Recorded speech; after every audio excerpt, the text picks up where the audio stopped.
ভাইরা আমার, একদিন আব্দুল মুত্তালিব দুপুরের দিকে লোকজন চতুর্দিকে চলে গেছে, নাই কাবার ঘরের আশেপাশে কোনো মানুষ নাই। আমি আব্দুল মুত্তালিব একা একা খানা কাবার ভিতরে যাইয়া মুলতাজিমের একটা গর্ত আছে, এই গর্তটার মধ্যে দাঁড়াইয়া আকাশের দিকে মাথা উঠাইয়া কাবার চৌখাটের সঙ্গে হাত লাগাইয়া ডাক দিলেন, প্রভু,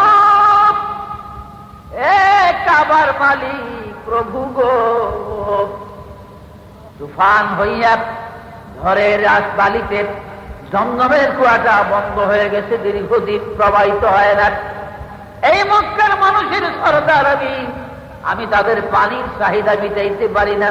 ও প্রভু, মেহেরবানি করে এই জমজমের কুয়াটা যদি তুমি আবার প্রবাহিত করে দিতা, জারি করে দিতা, তাহলে আমার 10টা ছেলে আছে, এই 10টা ছেলের মধ্য থেকে একটি ছেলে আমি নিজের হাতে আনিয়া এই খানায় কাবার দরজায় শোয়াইয়া নিজ হাতে তারে কোরবানি দিতা। মানব করলেন, আমার হাতে আমি কোরবানি দিব একটা ছেলে, যদি তুমি জমজম জারি করে দাও। দেরি নাই, আর সাথে সাথে জুস মারিয়া জমজমের পানি উতরাইয়া উঠতে বলেন সুবহান। জারি হয়ে চলে আসলেন তিনি, কিন্তু এখন এই মানটি আদায় করে না। কি কইছিল, একটা ছেলে কোরবানি দিব না, পানি জারি হইলে বললে গেছে। আব্দুল মুত্তালিব মানত করছে কি, পোলা কোরবানি দিব। এখন স্বপ্ন দেখতেছে আব্দুল মুত্তালিব, মানত আদায় করো, তাহলে কিন্তু তোমার সব ছেলেদের উপরে বিপদ দিব। ঘাবড়ে গেলেন তিনি।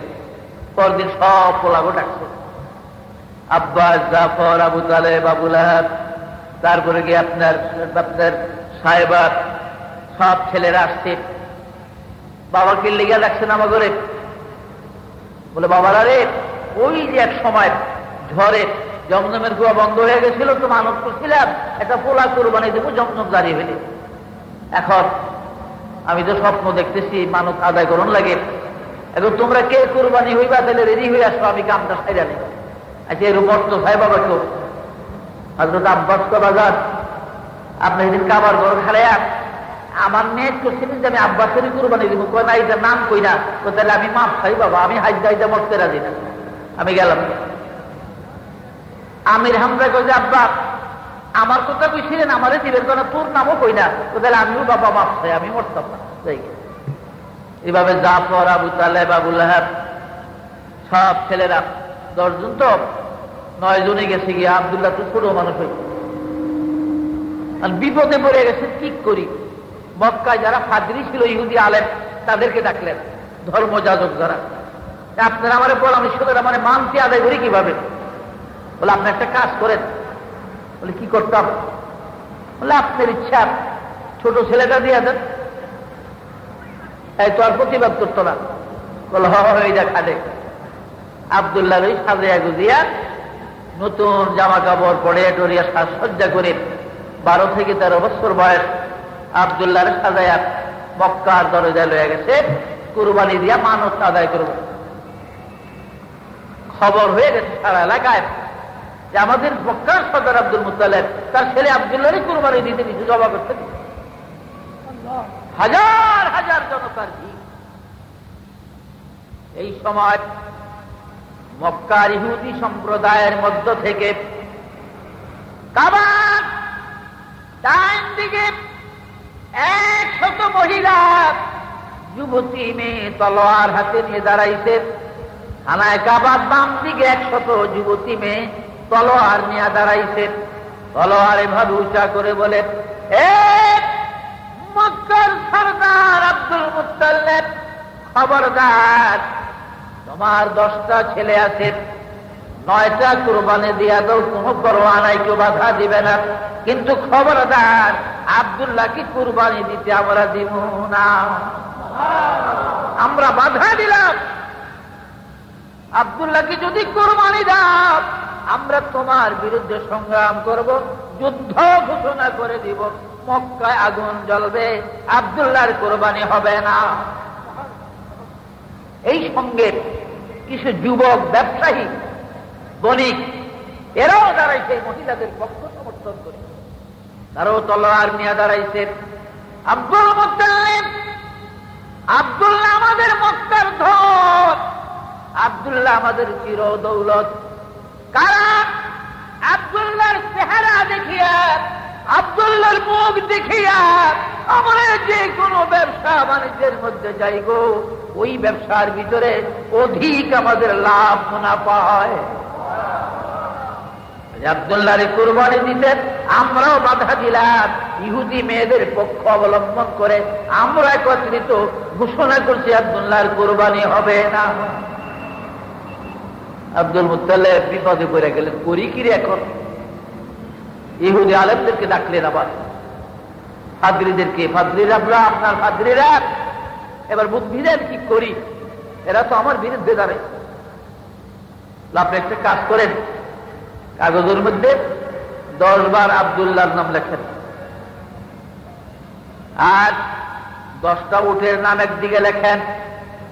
নাবালেগ বাচ্চা দিয়ে লটারি জানেন, লটারি প্রথম 10 বার যদি আব্দুল্লাহর নাম আসে তাহলে আবার 10 বার করেন, দ্বিতীয় 10 বার যদি আব্দুল্লাহর নাম আসে আবার 10 বার, এইবার 100 বার পর্যন্ত লটারি টানেন, দেখি কি হয়, পরে আমরা একটা বিবেচনা করব।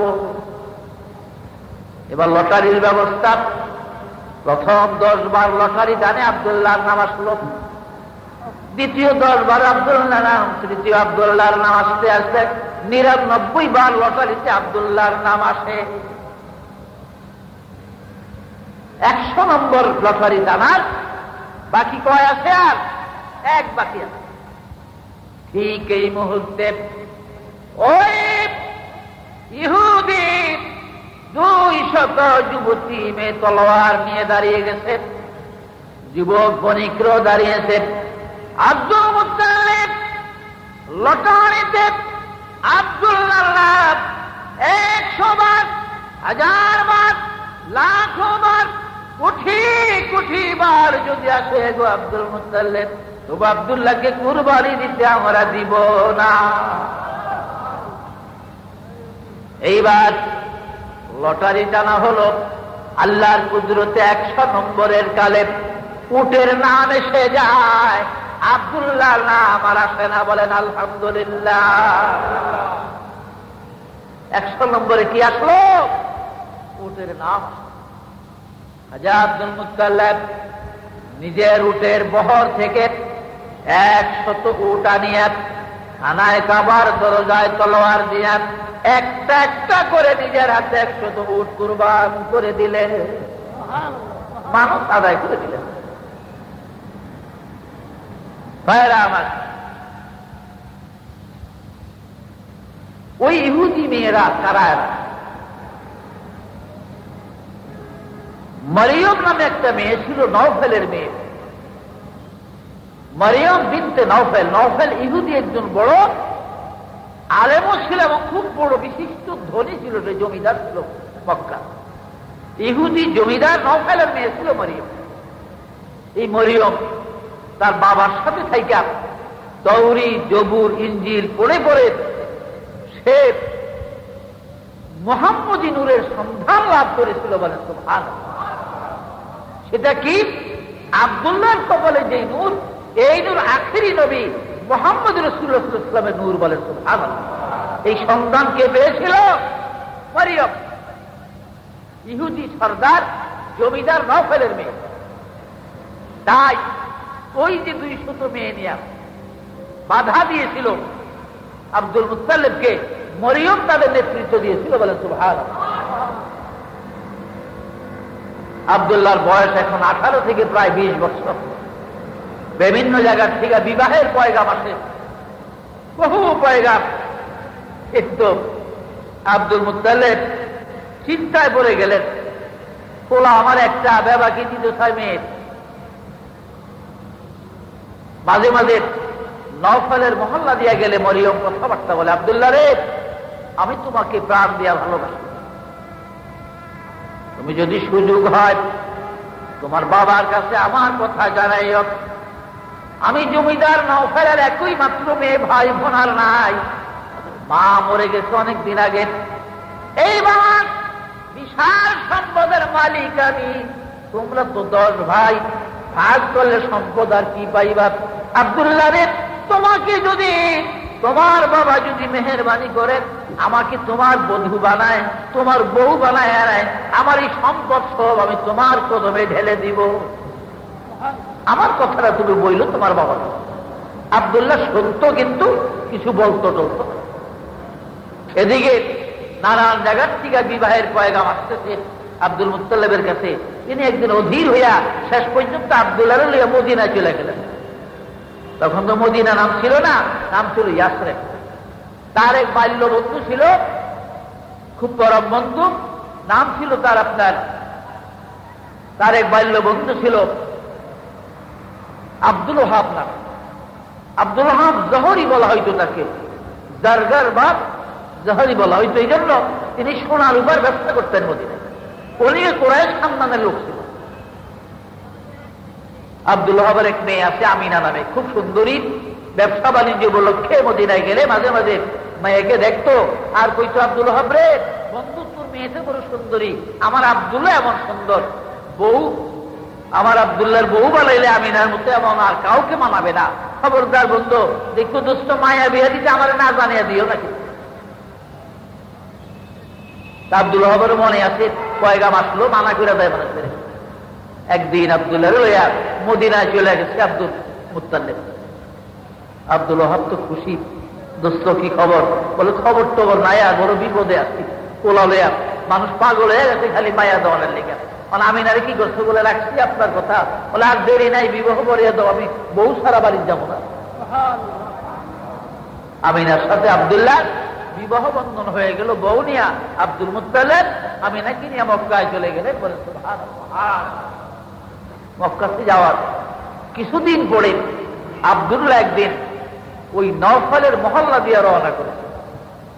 মরিয়ম দূরের থেকে দেখছে, ছাদের উপর থেকে দৌড়িয়া দরজার কাছে আসছে। ডাক দিছে, আব্দুল্লাহ এদিকে আসো, অনেকদিন তোমারে দেখি না, কোথায় ছিলাম? আব্দুল্লাহ কাছে গেলেন, আরো এদিকে আসো, পর্দার কাছে আসো। আসলেন মারিয়াম। আব্দুল্লাহ মাথা থেকে কদম পর্যন্ত তাকায়, ভালো করে চেহারার দিকে তাকায়, মুখের দিকে তাকায়, কিন্তু কেমন কেমন জানি লাগে। আব্দুল্লাহ অনেকক্ষণ তাকাইয়া মরিয়ম আব্দুল্লাহর দিকে এইবার মুখটা মলিন করিয়া চোখের পানি ছেড়ে দিয়া পর্দার ভিতরে চলে গেলে। আব্দুল্লাহ কই মরিয়ম? আব্দুল্লাহ বলে, মরিয়ম গো, আগে পরে আসলে কথা বলতা, আদর করতা, খাওয়াইতা, আজকে ডাকলা, কাছে আসলা, এখন মুখ মলিন করে চোখের পানি ছেড়ে কোনো ভিতরে চলে যাও, কারণ কি? মরিয়ম বলে, আব্দুল্লাহ রে কথা গোপন করিও না, আমি খানায় কাবা তৌরিদ জবুরিন দিলে কসম দিয়া তোমাকে বলছি, কথা গোপন করিও না। আব্দুল্লাহ সত্য করে বলো, তুমি বিবাহ করেছো কিনা? বলে, হাত বিবাহ হয়েছে আমার। কোথায়? মদিনায় বাবার দোস্ত আব্দুল ওহাবের মেয়ে আমিনার সাথে।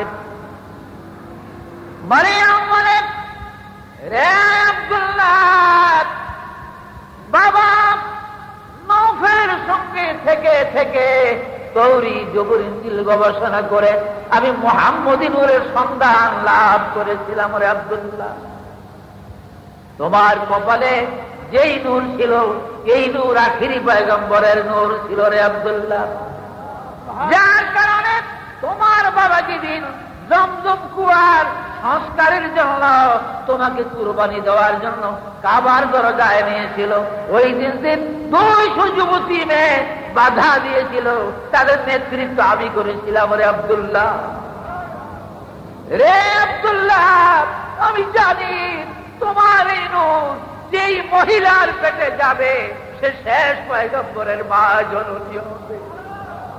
বলে বড় আশা ছিল রে আব্দুল্লাহ, আমি তোমার বধূ হইয়া আমি শেষ পয়গম্বরের মা জননী হব। আজ আমার সেই আশা নিষ্ফল হয়ে গেল। ওই ভাগ্যবতী মহিলা হলো ওই মদিনার আমিনা। কে রে আব্দুল্লাহ, আখেরি পয়গম্বর নবী কামলিওয়ালার মা হওয়া যখন আবার নসিব হল না, কে ভালোবেসে আর লাভ আবার নাই। আব্দুল্লাহর আকাশ সাক্ষী রাখলাম, জমিন সাক্ষী, কাবার ঘর সাক্ষী, তৌরিদ জবর ইনজিল সাক্ষী।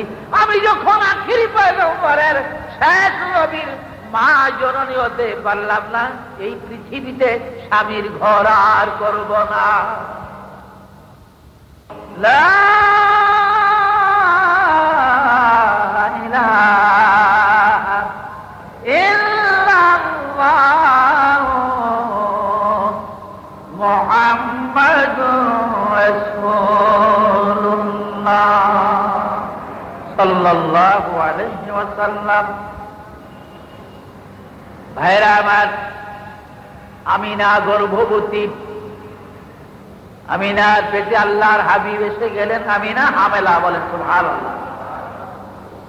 1 মাস 2 মাস করে করে 10 মাসের ভিতরে এসে গেলেন। ভাইরা আমার, হযরত আমিনা বয়ান করেন, মওলুদে আরুসের মধ্যে লেখেন, পৃথিবীর মানুষেরা, আমার মুহাম্মদ সাল্লাল্লাহু আলাইহি ওয়াসাল্লাম যখন আমার পেটে আসে, প্রত্যেক আরবি মাসের 1ম তারিখে চাঁদের একজন নবী আমাকে এক একটা শুভ সংবাদ দিত। আমিনা গো, তুই সাবধান থাকিস গো আমিনা, তোর পেটের সন্তান আখেরি পয়গম্বর হবে। এইভাবে এক এক মাসের এক একজন নবী আমার শুভ সংবাদ দিত, আমিনা তোর সন্তান কিন্তু সমস্ত নবীদের সরদার হইয়া দুনিয়া আসতেছে। আমিনা বলেন, ও দুনিয়ার মানুষ, আমার মুহাম্মদকে পেটে লইয়া 30-40-70 হাত গভীর কুয়ায় পানি আনার জন্য আমি বালতি কলস নিয়ে যখন যাইতাম, আমি কুয়ার কিনারে আমার মুহাম্মদকে পেটে করিয়া দাঁড়াইবার সাথে সাথে কে যেন সাফা পাহাড়ের দিক থেকে একটা আওয়াজ দিত, জিব্রাইল, এ জিবরিল, তাড়াতাড়ি কুয়ার কিনারে যা, আমার বন্ধুর মা আমিনা কুয়ার পারে পানির জন্য এসেছে। আরে জিবরিল, যা, পালতি নিচে পালাইয়া পানি উঠাইতে আমিনা আর কষ্ট হবে। রে জিবরাইল, নিচের থেকে পানি ধাক্কা দিয়া কিনারে লাগাইয়া দে, আমিনার যেন পানি নিতে কষ্ট না হয়। মা আমিনা বলেন, ও পৃথিবীর মানুষেরা রে, আমি কুয়ার কিনারে যাওয়ার সাথে সাথে পানি ঢেউ মারিয়া পারে লাগাইয়া যাইতো। পুষ্কনির ঘাটে, নদীর ঘাটে যেমন মেয়েরা বালতি কলস ভরে পানি নাই, আমি এমন করে পানি নিতাম, আমার কোনোদিন কষ্ট হয় নাই। মা আমিনা বলেন, আমার মুহাম্মদকে পেটে করে আমি এদিক সেদিক আসা যাওয়ার পথে আকাশে দিয়া পাখির ঝাঁক যখন উড়ে যাইত, আমি নিজের কানে শুনতাম। পাখিদের মধ্য থেকে পাখিদের সর্দার একটা ডেকে ডেকে বলেন, রে পাখিরা, খবরদার, ওই দে আখিরি নবীর মা আমিনা আসতেছে। আল্লাহর বন্ধু কিন্তু আমিনার পেটে, রে আমিনার মাথার উপরে দিয়া উড়িস না, বেয়াদবি হবে আল্লাহর হাবিবের সঙ্গে। আমিনা বলেন, জীবনে কোনদিন একটা পাখি আমার মাথার উপর দিয়ে উড়ে যায় না। আমিনা বলেন, ও দুনিয়ার মানুষ গো, পাখিরা পর্যন্ত আমাকে সালাম জানাইতো। একটা গাছের কাছে দিয়ে আমি অতিক্রম করলে গাছের দিকে আওয়াজ আসতো, আল্লাহর বন্ধুর মা আমিনা গো, তোমারই জানাই গো লাখো কোটি সালাম। এভাবে সালাম আসতো আমার দিকে। বলে সুবহানাল্লাহ। 12 রবিউল আউয়াল এসে গেল, আখেরি পয়গম্বর পৃথিবীর জমিনে আসবেন। আব্দুল মুত্তালিব এই সময় তিনি একটু আর্থিক কিছু সংকটের ভিতরে ছিলেন, অবস্থা তত ভালো ছিল না। আর হুজুর সাল্লাল্লাহু আলাইহি ওয়াসাল্লামের বয়স মায়ের পেটে যখন 6 মাস পর্যন্ত বুখারীতে 2 মাসের কথা কিন্তু উল্লেখ আছে। যাই হোক, 6 মাসের কথাই উল্লেখ আছে। হুজুর সাল্লাল্লাহু আলাইহি ওয়াসাল্লামের পিতা আব্দুল্লাহ তিজারতে যাইয়া মুলকি শামে আসার পথে মদিনায় তিনি ইন্তেকাল করলেন। আর মদিনাতে হযরত আব্দুল্লাহর কি কবর, নবীজির বাবার। তিনি মায়ের পেটে কি হইলেন? এতিম হয়ে গেলেন। বলেন সুবহানাল্লাহ। ও দুনিয়ার মানুষ, আমার রাসূল এমন এতিম ছিল রে, পৃথিবীর কোন মক্তব মাদ্রাসার খাতার মধ্যে দপ্তরে আমার নবীর নাম ছিল না। অর্থাৎ তিনি উম্মি, লেখাপড়া শিক্ষার জন্য স্কুলে খাতায় মানুষের নাম লেখে ভর্তি হয়। আমার রাসূলকে স্কুলে মক্তবে ভর্তি করার করে লেখাপড়া শিখাইবার কেউ ছিল না। এই জন্য তিমে মুহাম্মদ কিনাদার বজর কুতুব খানায় আজ চাঁদে মিল্লাত বসার। পৃথিবীর কোন মক্তব, স্কুল, কলেজের দপ্তরে আমার রাসূলের নাম ছিল না। এমন এতিম আসতেছেন মায়ের উদর থেকে। গভীর রাত্র আমিনার ঘরে 2 জন খাদেমা দিলেন। আব্দুল মুত্তালিব 2 জন দাসী নিযুক্ত করলেন। একজন আব্দুল মুত্তালিবের নিজস্ব দাসী উম্মে আয়মানকে দিলেন, আরেকজন আবু লাহাবের দাসী সুয়াইবিয়ারে দিলেন। বললেন, সুয়াইবিয়া গো, তুই ভিতরও যাবি, বাহিরও আসিয়া খবর জানাবি। আর উম্মে আয়মান রেগুলার ভিতরে থাকবে। আমি খানায় কাবার দরজায় অহরহ বসা আছি, যে কোনো মুহূর্তে কি খবর আমাকে জানাবি। আমি এখানে অপেক্ষা করতেছি কাবার কিনারায়। একটা তলোয়ার হাতে নিয়ে, আরবদের দস্তুর তারা তলোয়ার নিয়ে থাকার, যেহেতু তখন জাহিলিয়াতের যুগ ছিল, অন্ধকারের মধ্যে 2 জনের দেখা হইলে তলোয়ারবাজি শুরু হয়ে যেত ভোর হওয়া পর্যন্ত। এর মধ্যে একজন হয়তো মরিয়া যেত, আরেকজন বাঁচত না, 2 জন মরত। সকালবেলা দেখা যেত যে বাপে হতেই করতে রাত বইরা লড়ে আন্দারের মধ্যে, আপন ভাইয়ে ভাইয়ে। এই জন্য পৃথিবীতে শেষ পর্যন্ত নবীজিও চিন্তা করতেন রাত্রে কি অবস্থা, তখন সালামের ব্যবস্থা। তো বলেন সুবহানাল্লাহ, সালাম দাও।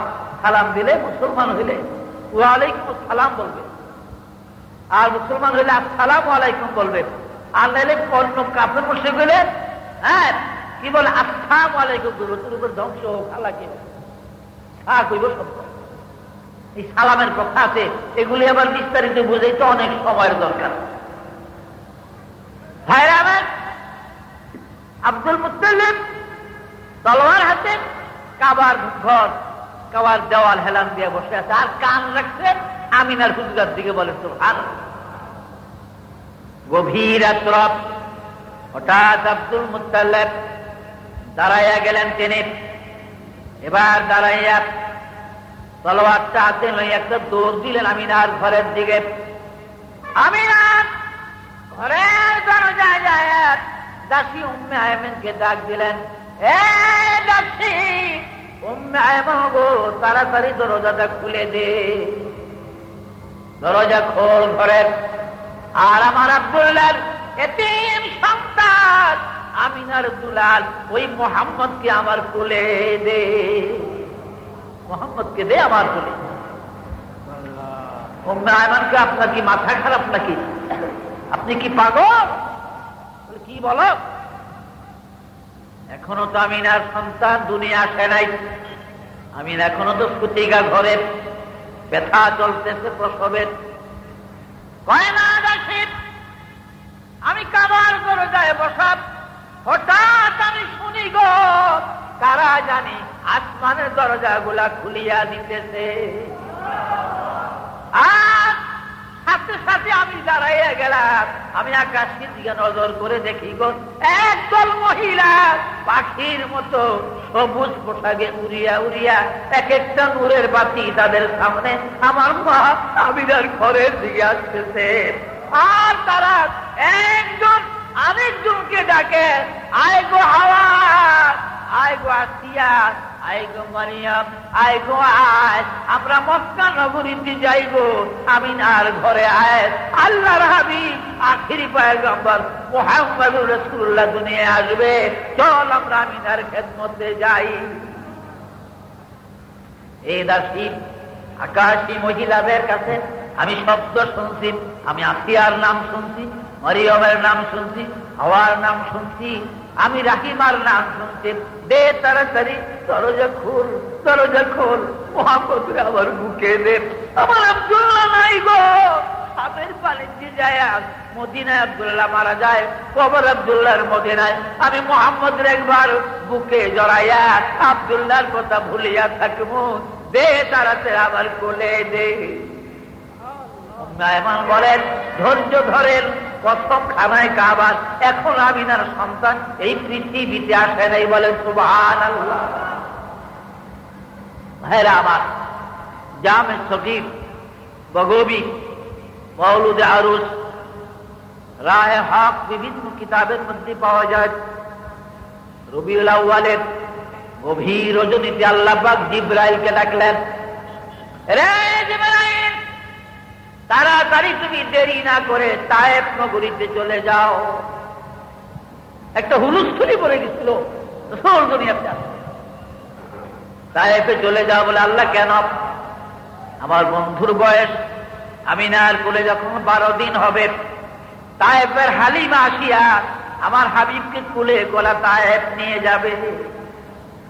রে জিবরাইল, 4 বছর বন্ধু তায়েফের দেশে থাকবে হালিমার কোলে, কিন্তু তায়েফ বড় অভাবী জায়গা, হালিমা বড় গরিব, বড় দুর্ভিক্ষের দেশ তায়েফ।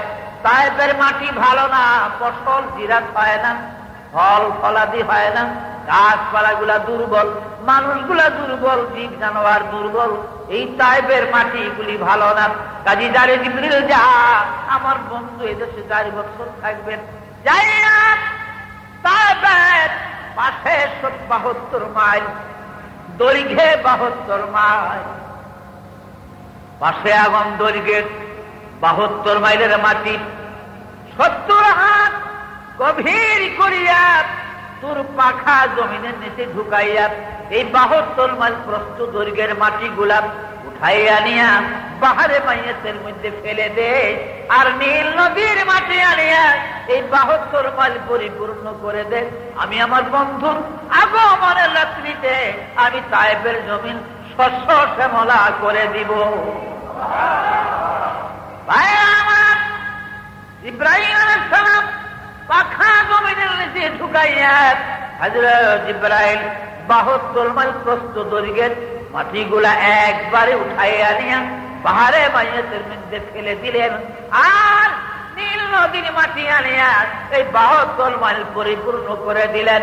এই জন্য কিয়ামত পর্যন্ত ভাইরা আমার, আকাশ থেকে যদি 1 ফুটা বৃষ্টি না পড়ে, বৈজ্ঞানিক যুগের সার নেয় না দেয়, পাওয়ার মেশিনের পানি না দেয়, তবু তায়েফের ফসল কোনদিন কম হবে না। সেই নবী, আপনার আমার নবী, সেই রাসূলের জন্ম, তিনি আসতেছেন পৃথিবীতে, বলেন সুবহানাল্লাহ। ভাইরা আমার, আল্লাহর হাবিব পৃথিবীর জমিনে আসবেন। মা আমিনা বলেন, আমার মন বলে পৃথিবীর ভিতরে কি যেন একটা ঝলঝলা শোনা যায়। উম্মে আয়মান বলেন, আমিনা গো, ও আমিনা, তোমার কি কষ্ট হয়? গো না গো দাসী, কষ্ট খানায় কাবার সন্তানের যেই ব্যথা, সেটা আমি কিছুই বুঝি না।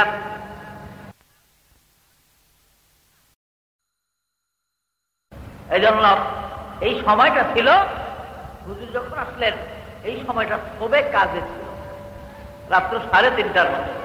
তাই সাফি মুজাবে রাত্র 3:30টায় ফজরের নামাজ পড়ে রাসূল সিজদার অবস্থায় দুনিয়াতে আসছিলেন।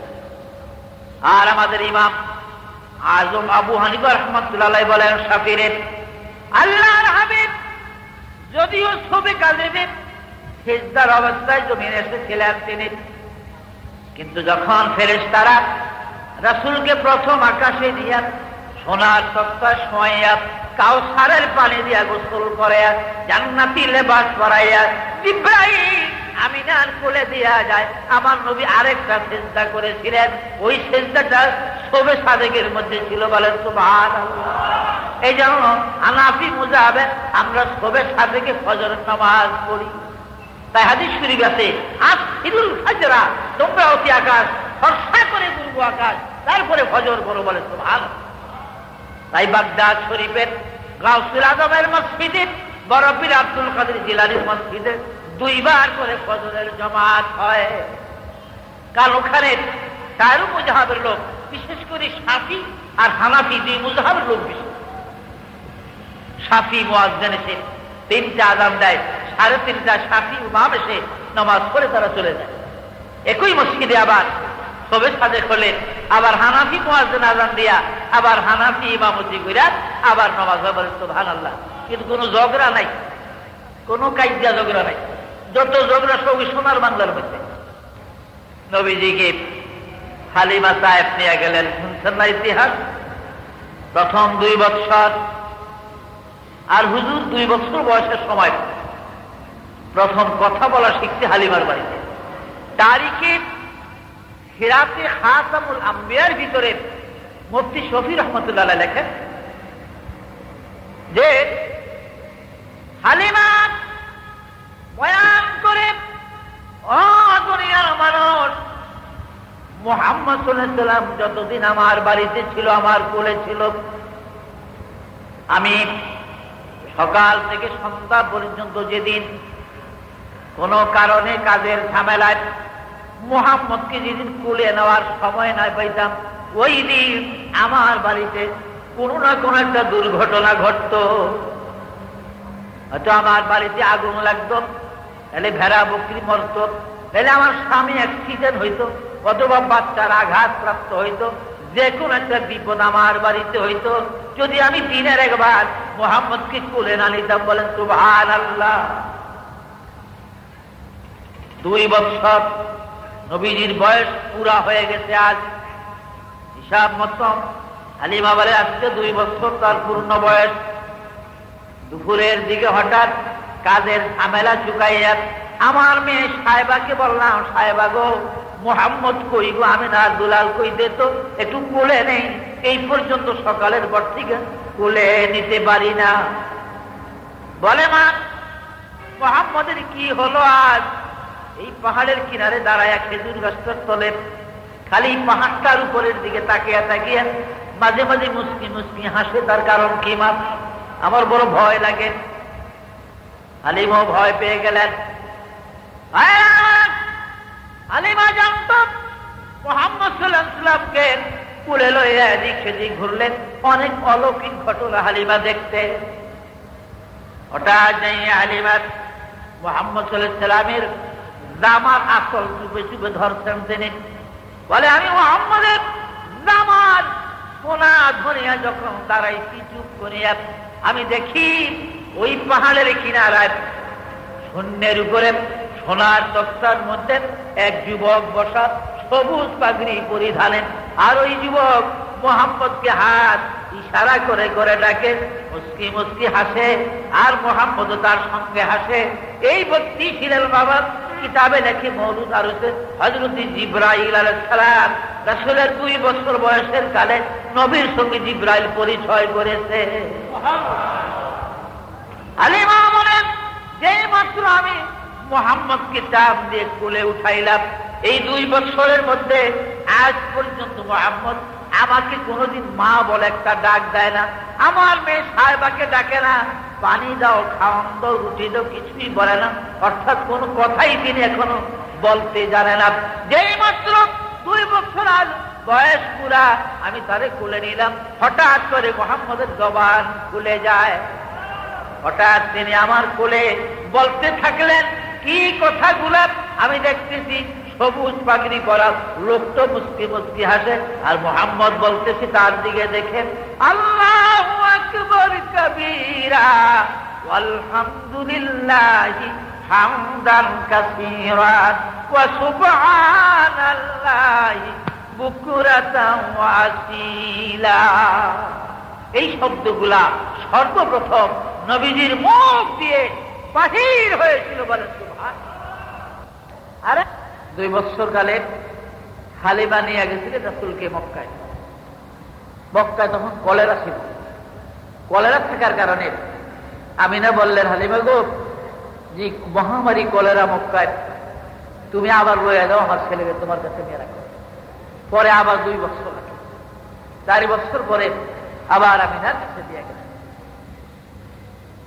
হুজুরের বয়স 6 বছর যখন হলো,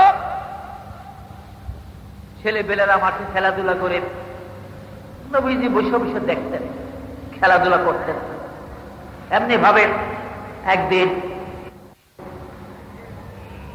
সন্ধ্যা পার হয়ে আকাশ পৃথিবী অন্ধকার হয়ে গেছে, কিন্তু মুহাম্মদ সাল্লাল্লাহু আলাইহি ওয়াসাল্লাম মার কুলে ফিরে আসেন। সাবা পাহাড়ের কিনারায় আমিনা দৌড়িয়ে গেলেন, আমার সন্তান এখনো কেন আসে না? যে দেখে আল্লাহর হাবিব কাঁদতেছেন। কি হলো রে বাবা, কেন কাঁদোস? কারণ কি? কে মারলো? কে গালি দিয়েছে বল? কে মেরেছে বল? তোর দাদা আব্দুল মুত্তালিব মক্কার সরদার। আমি নালিশ জানাইয়া বিচারের ব্যবস্থা করব।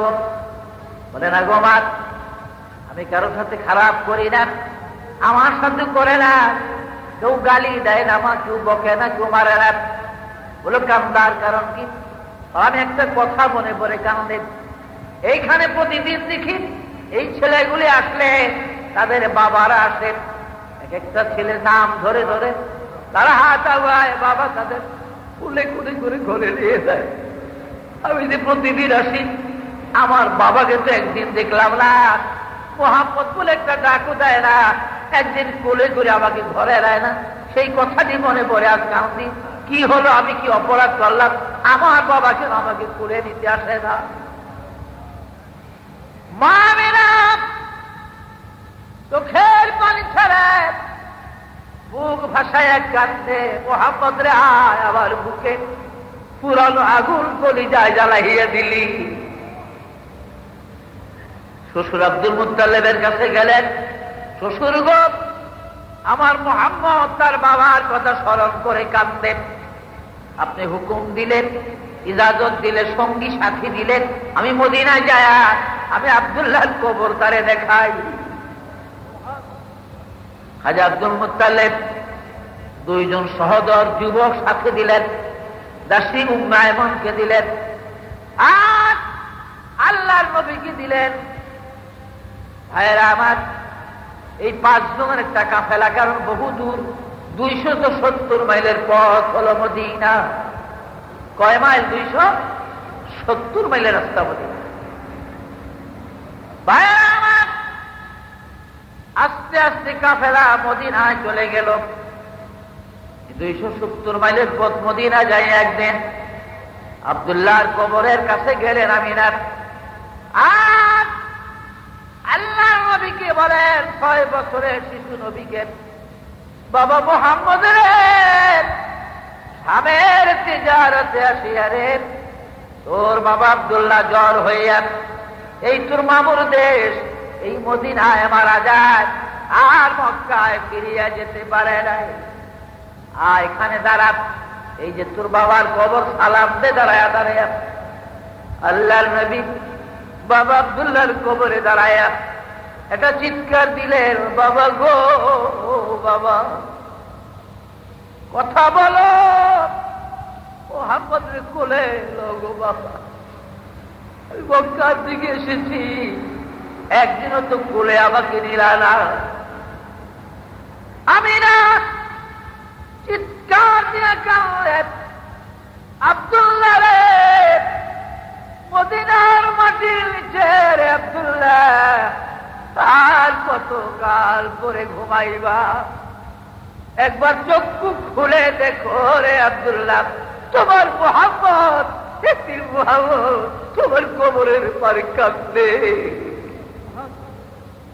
ভাইরা আমার, বন্ধুরা আমার, মওলুদ আরুসের ভিতরে লেখেন, ইমাম লোহানি বলেন, ওই সময় আব্দুল্লাহর কবর থেকে চিৎকার এসেছিল, আল্লাহ গো, এ প্রভু, আমার কবরটা ভেঙে দাও, দুই ভাগ করে দাও, কবরটা ভাগ করে দাও, আমি মুহাম্মদের একবার বুকে লই গো আল্লাহ। অনেকক্ষণ কান্নাকাটির পরে রাসূলকে বুকে লইয়া দু একদিন মদিনায় থেকে আমিনা আবার মক্কায় রওনা হলেন। 9.5 মাইল 10 মাইল রাস্তা মদিনার থেকে বদরের কিনারার আবুয়া নামক বস্তি পর্যন্ত যখন গেলেন, আমিনার গায়ে জ্বর আসিয়া যায়। ক্ষমা করলেন, আবুয়া বস্তির পাশে তারা ক্ষমা করলেন। একদিন, 2 দিন জ্বর আরো বেশি, 3য় দিন আরো বেশি। গভীর রাত্র, আমিনা বলেন, দাসী গো, আমার মন বলে গো, মুহাম্মদ রে এনেছিলাম আমি তার বাবা আব্দুল্লাহর কবর দেখাইতে গো, আমার মুহাম্মদ বুঝি মার কবর দেখে মক্কায় যাবে। দাসী গো, নিয়ে আয়, আমি একটু কোলে নেই তারে, এই শেষ বিদায় হয়তো আবার। আমিনা নবীর মুখের সাথে মুখ লাগায় কাঁদতে, বাবা রে, পেটে ছিলি যখন বাবা মরে গেছে, আসলাম তোর বাবারে দেখতে, মা কি বুঝি হারায়া যাবি রে বাবা। কাঁদতে কাঁদতে আমিনা চিরু বিদায় হয়ে গেলেন। ইন্না লিল্লাহি ওয়া ইন্না ইলাইহি রাজিউন। মদিনায় খবর দিয়া 2 দিন তার অবস্থান করে আমিনাকে আবহাওয়ার মধ্যে খবর দিয়া ওই 2 যুবক উম্মে আয়মান সব রাসূলকে নিয়ে মক্কায় রওনা হলে। আব্দুল মুত্তালিব এদিকে খালি হাহুতাশ করতেছেন, কি হইল, কাফেলা কেন আসে না, দেরি কেন হইতেছে ওদের। হঠাৎ একদিন ভাইরা আমার শেষ বেলার দিকে মনে হয় বহু দূরে একটা কাফেলা দেখা যায়। আরো নিকটবর্তী হলেন, ছাদের উপরে দাঁড়াইয়া আব্দুল মুত্তালিব একটা চিৎকার দিলেন, কোথায় রে আব্বাস, জাফর, আবু তালেব, কোথায় রে আবু লাহাব, তাড়াতাড়ি আয় রে, আমার কপাল আবারও ঘুরে গেছে, আমার কপাল আবারও ভেঙে গেছে রে। ওই দেখ, মদিনার কাফেলা ফিরত এসেছে রে, এই কাফেলায় আমার মা আমিনারে দেখা যায় না। তাড়াতাড়ি দৌড়াইতে লাগলেন। বুড়া মানুষ আব্দুল মুত্তালিব দৌড়ায়, নবীজি দাদারে দেখে দৌড়ায় আসিয়া দাদার গলায় জড়ায় কাঁদতে, দাদা গো, বাবারে দেখতে যায় গো মদিনায়, বাবা বদরের কাছে রাস্তায় পারে রাইখা আসছি। বহু কাঁদা কাঁদলেন। সংক্ষেপ কথা ভাইয়েরা আমার, 2 বছর আর অতিক্রম করে 8 বছর আমার নবীজির বয়স। এবার আব্দুল মুত্তালিবের বিদায়ের পালা। আব্দুল মুত্তালিবের বিদায়ের পালা এসে গেছে। 9 ছেলে সব ডাকলেন। ছেলেরা আসলো, বাবা কি? বলে, বাবা রে, আমি তো বিদায় হয়ে যেতেছি, কিন্তু আমার মুহাম্মদের তো কেউ নাই আপনজন, কার কাছে তারে দিয়া যায়, কে লালন পালন করবে, কে তার দুঃখ বুঝবে? আব্বাস বলে, আমাকে দেন, আমি তার লালন পালন করি। আরে আব্বাস, তোর সংসার অনেক বড়, ছেলে মেয়ে অনেক বেশি, এই ভারী সংসারে তোর ঘরে যদি দেই, অভাবী সংসার, অবস্থা তত ভালো না, আমার মুহাম্মদের কষ্ট হবে। জাফর বলেন, আমার কাছে দেন, আমি লালন পালন করি। বলেন, আরে জাফর, তুই তো সারা বছর বিদেশে থাকস, ব্যবসা বাণিজ্য নিয়ে, মুহাম্মদের দেখাশোনা কে করবে? কষ্ট হবে, আমি তোর কাছে দিব না। আমির হামজা বলেন, বাবা আমারে দে। হামজা রে, তুই নিঃসন্তান, তোর সন্তান নাই রে হামজা। যার কারণ যাদের সন্তান নাই তারা সন্তানের মায়া জানে না। আবু লাহাবকে আমারে দেন। তুই হইছ অর্ধেক জঙ্গলি, তোর স্ত্রী পুরা জঙ্গলি, আচার ব্যবহার বড় খারাপ, মারধর করবেন, আমি তোর কাছে দিতে রাজি না রে ওহাব। আবুল আহাব এক ব্যাগে আশ্চর্য বিদায় করছে, কেউ কারো কাছে দিতে রাজি না। রাগ হইয়া সবাই যায়, ঠিক আছে আপনি ফালেন আপনার সাথী লইয়া, কারোরই পছন্দ হইল না, এর এই দোষ এর ওই দোষ। রয়েছে খালি আবু তালেব, আপাতত সবার ছোট আবু তালেব। আবু তালেবকে আব্বা করলেন কি? বড় ভাইয়েরও দিলেন না, দ্বিতীয় ভাই কারোরই দিলেন না, তো আপনি করবেন কেমন? ডাকলেন কি লিগে আপনি? আমারই দিবেন নি, আমি তো গরিব মানুষ। আব্দুল মুত্তালিব একটা চিৎকার দিলেন, রে আবু তালেব, আমি তো অপেক্ষা করতেছি তোর জন্য, আমি তোর জন্য অপেক্ষা করতেছি। তুই কখন আসিয়া আবার মোহাম্মদকে দাবি করবি? তোর কাছে দেওয়াই তো আমার মনের বাসনা, কারণ আমি জানি আবার মোহাম্মদ তোর কাছে থাকলে চির শান্তিতে থাকবে। বলে সুবহানাল্লাহ। আবু তালেবের হাতে দিয়া দিলেন রাসূলে পাক। আব্দুল মুত্তালিব বিদায় হয়ে গেলেন। 8 বছর নবীজির বয়স, 4 বছর আর অতিক্রম করে হুজুরের বয়স 12 বছর। আবু তালেব কোন ব্যবসা বাণিজ্য এখন আর করে না বেশি, রাসূলকে দেখে কোথাও যায় না। আর্থিক সংকট অনেকটা হয়ে গেল, তার একটু অভাবের ভিতরে এসে গেল।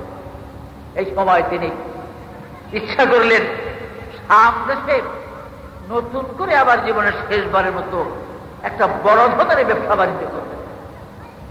72 জনের একটা কাফেলা ঠিক করলেন, মুলকে শামে যাবে। উনি কাফেলার সর্দার, রাসূলকে জানতে দেয় না উনি যে ব্যবসা বাণিজ্যে যাবেন মুলকে শামে। কিন্তু নবী টের হয়ে গেছে, আবু জেহেলের পাশ ছাড়ে না।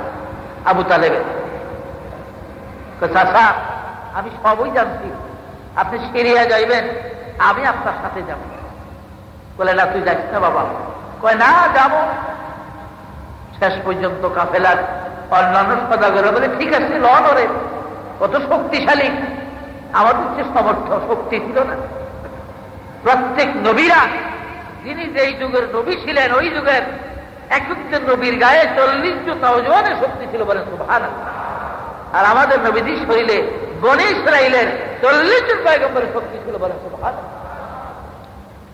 সবার মতে রাসূলকে নিয়ে রওনা হলেন, নবীকে নিয়ে রওনা হলেন, সিরিয়ায় গেলেন। শামের জেনারেল শহর থেকে 32 মাইল পূর্ব দক্ষিণ দিকে এইখানে মফরক নামে একটা শহর আছে। এই মফরকের মধ্যে বহিরা নামক আদবির বাড়ি। আমি গোরাগার বহুবার গিয়েছি সেখানে। আমি দামেস্ক এয়ারমুখ ট্রান্সপোর্ট কোম্পানিতে টাকার অভাবে করে একটা চাকরি করছিলাম 10 বছর। মফরক নামক জায়গাতে ফাদরি বহিরার বাড়ি। বহিরার তাওরি জবর ইঞ্জিলের একজন আলেম ছিলেন।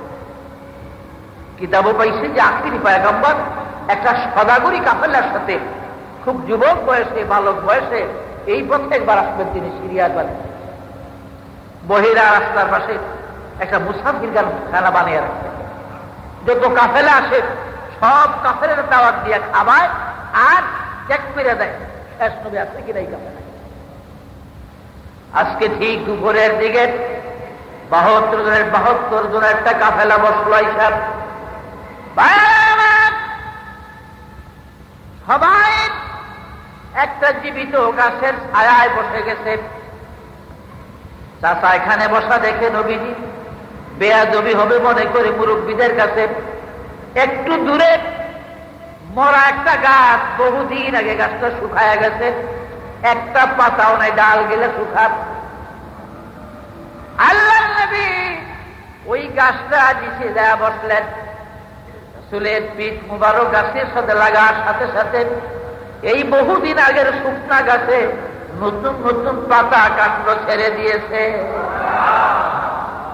বাহিরা দূরের থেকে লক্ষ্য করেন, আবার নবী যেদিক সেদিক আসা যাওয়া করেন।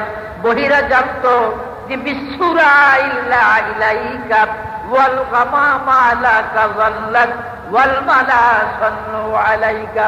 আখেরি পয়গম্বর যিনি হবে গো তার ছায়া জমিনে পড়বে না, আর এক খন্ড মেঘের টুকরা তার ছায়া দিয়া দিয়া চলবে।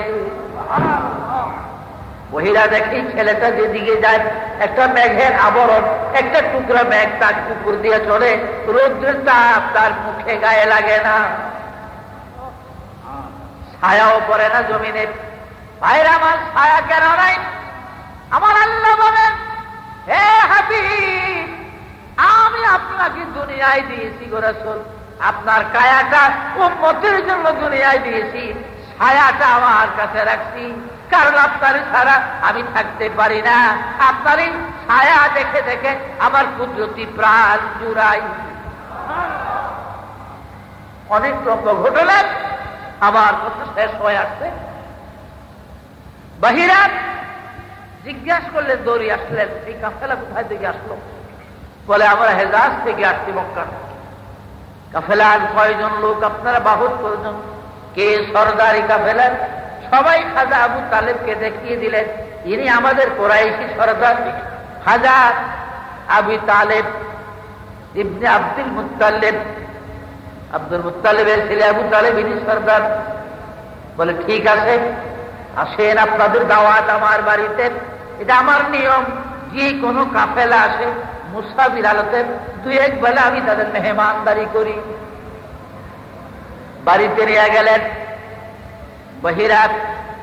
বাড়িতে যখন তারা গেল খাওয়া দাওয়ার জন্য, মাল পাহারার জন্য, কাফেলার লোক কারে রেখে যাবে সাব্যস্ত হলো আলামিন আমাদের মাল পাহারায় থাকবে। রাসূল কারণ নবীর ছাড়া কেউ বিশ্বাস কারণে করে না। হুজুরে রাইখা এরা গেছে দাওয়াত থেকে, মহিলা খানা টানা রেডি করিয়া সব কিছু। আর কোন লোক বাকি আছে আপনাদের?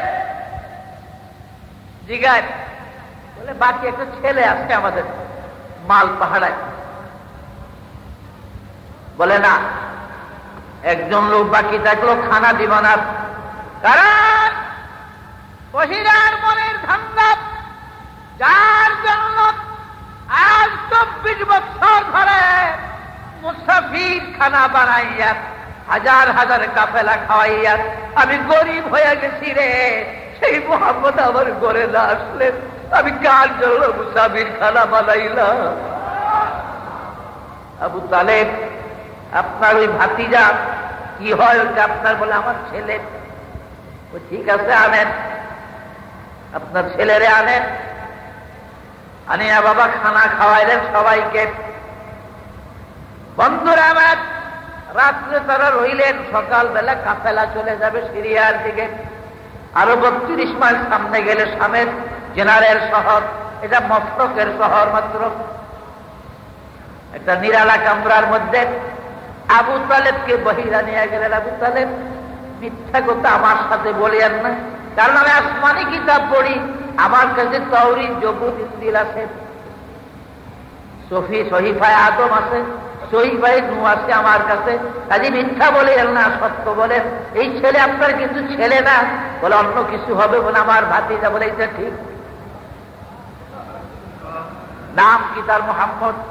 বাবার নাম কি আব্দুল্লাহ ছিল? বলে হ্যাঁ। মার নাম আমিনা? বলে হ্যাঁ। বলে হ্যাঁ, এগুলো তাওরীত, জবুর, ইনজিলের মধ্যে আছে। হে আবু তালেব, এই ছেলে আখিরি পয়গম্বর, শেষ নবী, তাতে কোনো সন্দেহ নাই। তাওরীত, জবুর, ইনজিলের হিসাব অনুযায়ী এই ছেলেটি শেষ নবী হবে। কাজে আমি যেমন তার সম্বন্ধে জানি, তাওরীত, জবুর, ইনজিল পড়ে এই শামের হাজার হাজার ইহুদি পাদ্রীরা এই মুহাম্মদ সম্বন্ধে জানে, তারও তাওরীত, জবুর খুলে বসে আছে, সামনে আর যায় না। একে হয়তো আপনি জীবিত নিয়ে মক্কায় যেতে পারবেন না। মালপত্র এই মফরকের বাজারে রাস্তায় বিক্রি করে আপনি মক্কায় চলে যান, এর নিয়ে আর আপনি রাস্তায় থাকবেন না। আবু তালেব বলেন, মালগুলো রাস্তায় বিক্রি করলাম, কাফেলার ঘোষণা করলাম যে আমি আর যাব না, শরীর ভালো না, বাজার বলো দিকে সুবিধা না, এইখানে আমার মাল বিক্রি করি। সবাই বিক্রি করলেন। আবু তালেব বলেন, জীবনে বহুবার ব্যবসা বাণিজ্য করেছি, আমার ভাতিজা আল্লাহর নবী মুহাম্মদকে লইয়া শামের যে শেষ তেজারতে যেই মালগুলা মেইন শহরে নিতে পারি নাই, কেন্দ্রে নিতে পারি নাই, মফস্বল শহর মফরুকে বিক্রি করে দিই। কসম দৌড়ি যুবক, খানায় কাবা আল্লাহর কসম, ওই দিনের মতো মুনাফা জীবনে কোনদিন হয় নাই। কাফেলা চলে যেতেছে, কাফেলা বিদায় হইয়া যেতেছে। ভাইরা আমার, এদিকে বহিরা ফাতিরি দাঁড়াইয়া রইলেন, তিনি চলে যেতেছেন 9 ক্রোশ 18 মাইল পর্যন্ত রাস্তা। মফরকে বহিরার বাড়ির দিকে জাবালা নামে একটা পাহাড় পর্যন্ত আসলেন তিনি। এই জাবালা পাহাড়ের পদতলে দাঁড়ায় হেজাজের পথের দিকে চেয়ে আছে। মোড় ঘুরিয়া পাহাড়ের যখন মক্কার পথ ধরিয়া কাফেলা চলে যায়, বহিরাত একটু চিৎকার দিয়ে কাউরে, হায় রে 24 বছর ধরিয়া মুসাফির খানা বানাইয়া হাজার হাজার কাফেলা খাওয়ায়া খাওয়ায়া আমি গরিব হয়ে গেলাম, আসি সোনার হরিণ আমাকে ছেড়ে চলে গেল। কসম আল্লাহর, আবু তালেব, এই মুহাম্মদ যদি বেঁচে থাকতো, আমার জীবন দশায় যদি সে নবুয়্বতি প্রাপ্ত হইত, কসম আল্লাহর প্রথম কলেমার মুসলমান আমি হইতাম। সেই নবীজি আপনার আমার নবী ছিল। আল্লাহ পাক যেন আমাকে রাসূল পাকের আদর্শের উপরে জীবন তা পরিচালনার তৌফিক দেন। সকলেই বলেন আমিন। आए थे हम मिस्ल बुलबुल शायर गुलशान के लिए, आए थे हम मिस्ल बुलबुल शायर गुलशान के लिए, ले ले मारे बाग अपना मैं तो अपना घर चले, बाकी दुनिया में नाए हमेशा कोई बदनसीब, आए थे इस बाग में हम खाली दामन ले चले। अस्सलामु अलैकुम व रहमतुल्लाहि व बरकातुहू।